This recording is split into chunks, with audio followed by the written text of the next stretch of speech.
Baik anak-anak, jadi kita masuk ke teks debat bagian 2. Nah, pada bagian 2 ini kita akan membahas mengenai struktur dan unsur-unsur teks debat anak-anak. Nah, dalam bagian unsur-unsur ini jadi ada 6 yang akan kita bahas. Kita langsung saja. Yang pertama, dalam unsur-unsur debat itu ada yang disebut dengan mosi anak-anak. Nah, mosi ini merupakan hal atau topik yang diperdebatkan di dalam debat. Nah, adanya mosi ini sangat penting anak-anak, karena di dalam debat itu terdapat pihak pro dan kontra. Nanti dalam pihak pro dan kontra tersebut itu akan mendapatkan mosi yang akan diperdebatkan. Jadi mosi itu merupakan topik debat yang akan diperdebatkan oleh pihak pro dan kontra anak-anak gitu.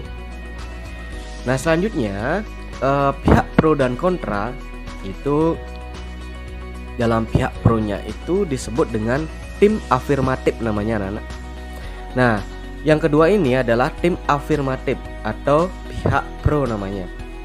Nah, dalam tim afirmatif ini merupakan pihak yang setuju terhadap hal yang diperdebatkan. Nah, hal yang diperdebatkan itu disebut dengan mosi anak-anak gitu.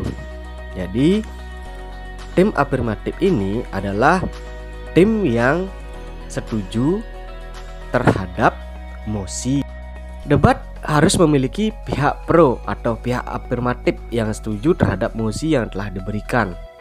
Nah, pihak pro akan memberikan pidato terlebih dahulu mengenai alasan mengapa mendukung pernyataan yang ada di dalam mosi tersebut. Nah, seperti itu anak-anak. Jadi pada saat debat, jadi pihak pro ini atau tim afirmatif ini akan memberikan tanggapan gitu mengenai mengapa tim afirmatif ini menyetujui topik yang diperdebatkan, seperti itu anak-anak, atau mosi yang diperdebatkan, seperti itu anak-anak, pada awal mula debat dimulai, seperti itu. Nah, selanjutnya yang ketiga itu ada pihak oposisi namanya.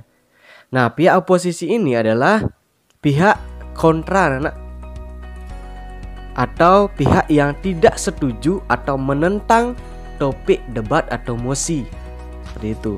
Jadi pihak oposisi ini adalah pihak yang tidak setuju atau menentang terhadap mosi yang diberikan, seperti itu anak-anak.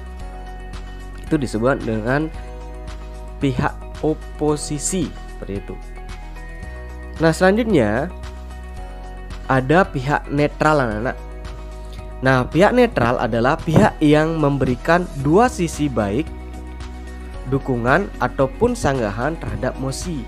Maksudnya pihak ini tidak menaruh dukungan dan tidak condong terhadap salah satu pihak.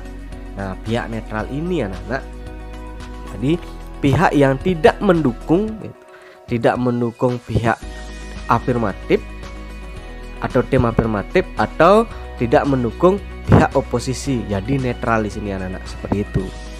Ya. Nah, selanjutnya ada moderator anak-anak. Yang kelima ada moderator. Moderator ini adalah orang yang memimpin dan membantu jalannya perdebatan. Nah, moderator ini juga disebut dengan pembawa acara anak-anak. Jadi dalam debat itu harus ada moderator yang bertugas memimpin dan mengatur jalannya debat gitu. Seperti tata tertib debat, memperkenalkan masing-masing pihak, dan menyampaikan mosi yang akan dilakukan juga oleh moderator, seperti itu anak-anak. Nah, itulah tugas-tugas dari moderator anak-anak, itu memimpin jalannya debat.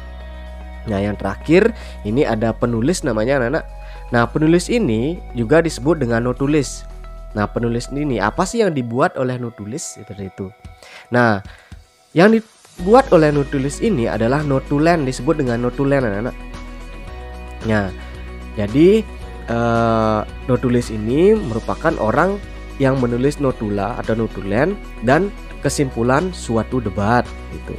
Nah, notulen bertugas mencatat hal-hal terkait debat yang sedang berlangsung, misalnya mosi debat, pernyataan moderator, penyampaian masing-masing tim dan pihak, dan hasil keputusan akhir. Nah, itulah fungsi dari si notulis atau penulis anak-anak. Nah, itu merupakan unsur-unsur yang membentuk teks debat anak-anak. Itu ada 6 ya. Nah, selanjutnya untuk struktur anak-anak. Jadi bagian-bagian yang menjadi struktur teks debat itu yang pertama ada pengenalan. Nah, dalam pengenalan ini berisi pengenalan dari setiap tim gitu ya, baik tim afirmatif, tim oposisi maupun tim netral.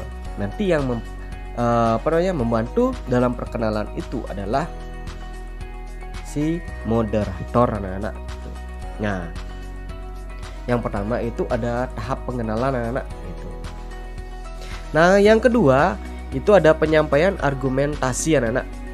Dalam penyampaian argumentasi ini berisi penyampaian argumen setiap tim terhadap topik yang dimulai dari tim afirmasi, lalu tim oposisi dan diakhiri dengan tim netral, seperti itu. Nah, dalam penyampaian argumentasi ini biasanya tim afirmatif itu akan menanggapi mosi yang dibacakan oleh moderator. Itu tim afirmatif itu menyetujui terhadap mosi yang diberikan oleh moderator. Selanjutnya tim oposisi atau pihak oposisi itu tidak setuju terhadap mosi yang diberikan atau yang dibacakan oleh moderator, seperti itu anak-anak ya. Itu penyampaian argumentasi. Selanjutnya tim netral itu akan menetralkan suasana debat di sana, jadi tidak akan mendukung tim afirmatif maupun tidak mendukung tim oposisi, seperti itu. Nah, selanjutnya yang ketiga adalah debat. Dalam debat ini berisi perdebatan, masing-masing tim menanggapi suatu argumentasi atau setiap argumentasi dari tim lainnya. Nah, seperti itu anak-anak, di dalam debat ini berisi perdebatan dari masing-masing tim gitu. Dari pihak oposisi itu tidak setuju dengan argumentasi yang disampaikan oleh tim afirmatif, dan sebaliknya tim afirmatif pun tidak setuju terhadap apa yang diargumentasikan oleh tim oposisi. Di sanalah terjadi perdebatan sampai mencapai keputusan yang bagus atau yang baik anak-anak, seperti itu. Nah, dalam debat ingat itu tidak boleh sampai kita mengadu fisik, mengadu mulut, sampai menuju ke hal-hal personal atau harga diri seseorang, seperti itu anak-anak ya. Yang terakhir ada simpulan. Nah, simpulan ini, pada bagian ini setiap tim memberikan ungkapan penutup terhadap penyampaian topik yang sesuai dengan posisinya. Nah, dalam simpulan ini setiap tim akan memberikan ungkapan penutupnya terhadap pernyataan topik yang sesuai dengan posisinya. Jadi setiap tim itu nanti akan memberikan ungkapan penutup terhadap jalannya perdebatan, seperti itu anak ya. Jadi biasanya pada penutup atau simpulan ini biasanya ditutup juga oleh notulis anak-anak gitu. Notulis juga akan memberikan